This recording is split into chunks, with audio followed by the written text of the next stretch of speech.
ప్రభుకు మహిమ కలుగును గాక. Praise the Lord. ఈ ఉదయకాల సమయంలో మరొకమారు మనమందరం కలిసి మన గనుడైన యేసయ్యని గణపరిచేటువంటి మహాకృపని ప్రభు మనకు అనుగ్రహించి ఉన్నాడు. Amen. God has given us another opportunity to get up early in the morning and praise Him. మీరందరూ బాగున్నారని నేను విశ్వసిస్తూ We ఉన్నాను. are hoping that you all are doing good.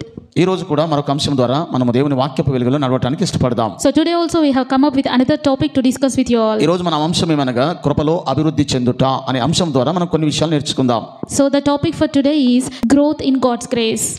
పేతురు గారు రాసినటువంటి 3వ అధ్యాయము 18వ వాక్కుని మనం చదువుదాం.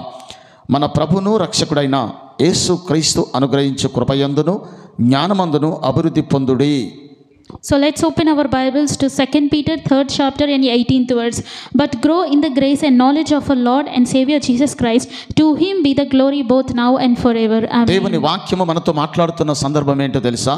ప్రభు అయిన యేసుక్రీస్తు కృపయందును జ్ఞానమందును మనం అభివృద్ధి పొందేవారమై ఉండాలి. So God is talking to us through His scriptures today, saying that we should grow in God's grace and God's knowledge. మన అభివృద్ధి ఎప్పుడు తెలుస్తుందో తెలుసా? మనములో ఆత్మీయ ప్రక్రియ ప్రారంభించబడినప్పుడు మనం ఆత్మీయ అభివృద్ధిలో ఎదుగుతున్నామని తెలుసుకోగలం. So we can grow in God's grace when we make ourselves more spiritual towards God. ఆత్మీయ అభివృద్ధి కావాలి అని అంటే ఆధ్యాత్మిక పరిపక్వత కొంచెం సమయం పట్టుద్ది. So if we need a spiritual growth, it will take some time. ఆ సమయం ఎంతైనా పర్వాలేదు కానీ మనమైతే ఆత్మీయమైన అభివృద్ధిలో మనం ఇంకా ముందుకు వెళ్ళాలని వాక్యం సెలవిస్తూ ఉంది. So even though it is going to take time for us to have growth in spiritual growth, we need to wait. దేవుని కృప మనలో ఏలుబడి చేయాలి అని అంటే దేవుడు చెప్పిన విధానాన్ని మనము అలవాటు చేసుకోవాలి. If we want to have God's grace and God's presence with us, we need to live a life that God is expecting from us. మన ఇష్టము ఎక్కడ పని చేయకూడదు, దేవుని ఇష్టమే ఎక్కడ పని చేయాలి. God's will should happen in our life but not our will. అప్పుడే దేవుని కృప మన మీదకి వస్తది, లేకపోతే రాదు. And then we can see God's grace and God's will and God's guidance in our life. దేవుని కృప లేకపోతే మనం జీవించలేం బిడ్డలారా. We cannot live without God's grace. దేవుని కృప పొందుకున్న వ్యక్తులు ఎవరైనా సరే దేవుని జ్ఞానాన్ని కూడా పొందుకునేటువంటి మహాభాగ్యాన్ని గొప్ప దేవుడైన యేసయ్య అనుగ్రహిస్తాడు. So whomever is receiving God's grace will also receive God's knowledge. ఆ కృపలో నీవు నిలబడాలి, నేను నిలబడాలి, ఇంకా అనేకుల్ని ఆ కృపలోనికి తీసుకొచ్చే వారంగా ఉండాలి. So as a Christians we should live in the God's grace and we should also make others to live in God's grace. మనం అంటుంటాం కదా, నీ కృప లేకపోతే నేను బ్రతకలేనయ్యా, నీ కృప లేకపోతే నేను జీవించలేనయ్యా, నీ కృపే కదా నన్ను నడిపించింది, నీ కృపే కదా నన్ను బ్రతికించింది అంటాం. ఆ కృప మనల్ని బ్రతికించాలి అని అంటే ఇదిగో దేవుని సన్నిధిలో ఉన్నటువంటి మనము ఆ కృపకు తగ్గట్టుగా జీవించగలిగితే దేవుని యొక్క జ్ఞానాన్ని మనం పొందుకోగలుగుతాం. So we sing a song saying that I cannot live without grace, for your grace is enough for me. If we are having that grace in our life, then God is also telling us that we will eventually have God's knowledge as well. దైవికమైన జ్ఞానము ఏ వ్యక్తిలో ఉంటుందో దేవుని కృప తప్పకుండా పొందుకోగలుగుతాడు. So whomever is having God's knowledge will get God's grace, and whoever is having God's grace will get God's knowledge as well. దేవుని కృప నీ మీద లేకపోతే, దేవుని సన్నిధి నీతో రాకపోతే నువ్వు ఎంత చేసినా అదంతా నిష్ప్రయోజనమైపోద్ది. So if God's grace is not with you, whatever you do or wherever you go, you might not feel any success, or you might not see anything, or you cannot reach anything in your life. కృప మనల్ని క్షమించింది. ఆమేన్. God's grace has given forgiveness to our lives. ఎందుకో Amen. తెలుసా, మనం పాపంలో ఉన్నాము, పతనమైపోయిన స్థితిలో ఉన్నాము, అయినప్పటికీ కూడా దేవుని మహాకృప మనల్ని క్షమించి మనను ఇదిగో ఈ రీతిగా ఆయన సన్నిధానమున నిలబెట్టి ఆయన కృపలో ఎదిగేటువంటి మహాభాగ్యాన్ని ఆ కృప కలిగిన దేవుడు మనకు అనుగ్రహించి ఉన్నాడు. Even though we were living in a sinful world and sinful place, God's grace has given us freedom over all those battles, and God's grace has given us a forgiveness.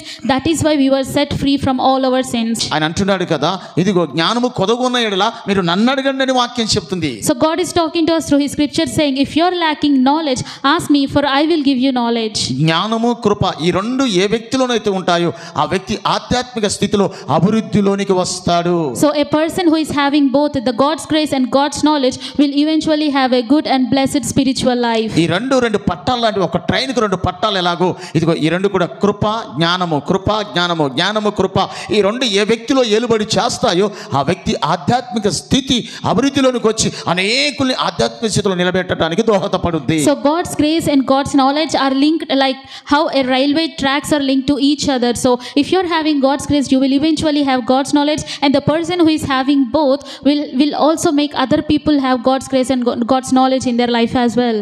దేవుని జ్ఞానాన్ని పొందుకున్నటువంటి ఏ వ్యక్తి ఏదైనా సరే ఆ వ్యక్తి యొక్క జీవితం, ఆ వ్యక్తి యొక్క నడక, ఆ వ్యక్తి యొక్క ఆలోచనలు అవన్నీ కూడా దేవునికి సంబంధించినవిగా ఉంటాయి. So if a person is living his life in God's grace and God's will, just observe that person, his life will be completely different from the world.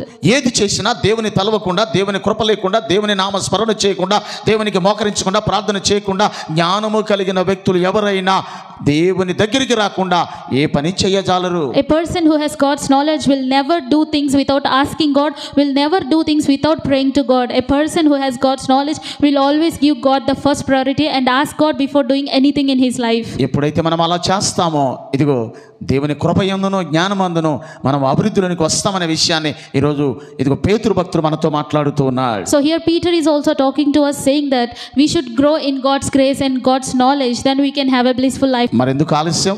ఈరోజు వాక్యం ఇచ్చిన ప్రియ దేవుని బిడ్డ, నీవు కూడా, నీ తోటివారు, నీ కుటుంబస్తులు, నీ పిల్లలు, మీరు కూడా అందరూ దేవుని కృపను పొందుకొని ఆయన జ్ఞానము మీకు అనుగ్రహించబడి కుటుంబంలో సంతోషముతో సమాధానముతో మీరు వర్ధిల్లాలనే కదా దేవుని వాక్యం ఈ ఉదయకాల సమయంలో మనతో మాట్లాడుతుంది.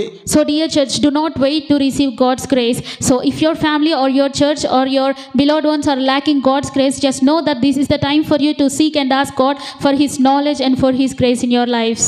దేవుని కృప ఇంకా నీ కుటుంబంలో ఏలుబడి చేయలేకపోతే, దేవుని కృప నువ్వు పొందుకోలేకుండా ఉంటే, నీ భర్త కావచ్చు, నీ పిల్లలు కావచ్చు, నీ భార్య కావచ్చు, నీవు కావచ్చు, ఒకవేళ దైవికమైన దేవుని జ్ఞానము నీకు లేకపోతే, వాక్యము చెప్పినట్టుగా జ్ఞానము కొదుగు ఉన్న నన్ను అడగమంటున్నాడు, నా కృపకు పాత్రలుగా మీరు జీవించమని చెప్తున్నాడు. అలాగ మనం జీవించడానికి నా ప్రభు అయిన మన ప్రభు అయిన యేసయ్య మనందరికీ సహాయం చేయునుగాక.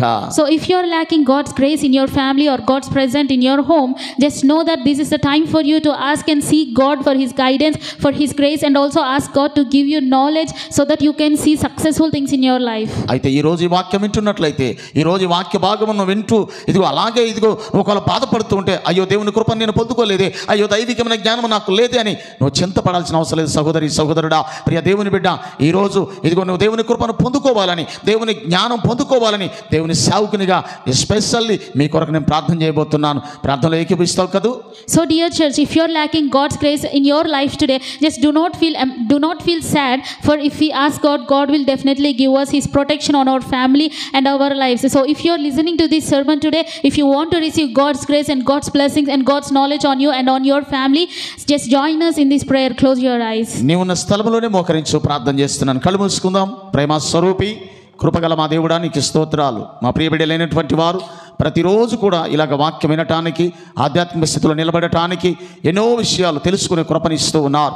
ఈరోజు తండ్రి నాయన పేతురు పత్రిక ద్వారా మీరు మాతో మాట్లాడి ఉన్నారు. ప్రభువైన యేసుక్రీస్తు కృపయందును జ్ఞానమందును మీరు అభివృద్ధి పొందుడని. అవును తండ్రి, వింటున్న మా బిడ్డలలో ఇప్పటి వరకు దేవుని కృపని వారు పొందుకోలేకపోతే, దైవికమైన జ్ఞానం చేత వారు నింపబడకపోతే, అయ్యా దేవా నీ జ్ఞానం వారు నాయన గ్రహించలేకపోతే, ఈ క్షణమంది వారు వింటూ ఉండగానే నీ కృపను వారు పొందుకుందురు గాక, నీ జ్ఞానం వారికి అనుగ్రహించబడిన గాక, దైవత్వము కలిగి వారు ఉందురు గాక, దేవుని చిత్తములో నిలబడుదురు గాక. అట్టి మహాకృపని వింటున్న బిడ్డలందరికీ దయచేయమని మన ప్రభువును రక్షకుడైన యేసయ్య నామములో అడిగి వేడుకొని ప్రార్థిస్తున్నాం పరమ తండ్రి. Dear Jesus, Lord, thank you for giving us another beautiful day, Lord. Lord, thank you for helping us to strengthen our faith each and every day by listening to your scriptures, by listening and also following those in our life, Lord. Lord, thank you for being with each and every one of us, Lord. Lord, if any of us are lacking your grace today or your knowledge today, Lord, please help us to ask, pray and seek so that we may receive your grace and knowledge in our life, Lord. Please bless each and everyone who is listening to this sermon, Lord. Please help them to have a change in their life, Lord. Help them to put you first in their life, Lord. Please be with them, bless them and protect them throughout this whole day. In Jesus' name I pray. Amen. Amen. దేవుడు మిమ్మల్ని మీ కుటుంబాలను నిండారులుగా దీవించును గాక. May the Lord bless you and your family. యేసయ్య కృప మీకు అందరికీ తోడై ఉండి ఈ దినమంతా నడిపించును గాక. May the Lord's grace be with you all the whole day and guide you and protect you. Thank you. Thank you.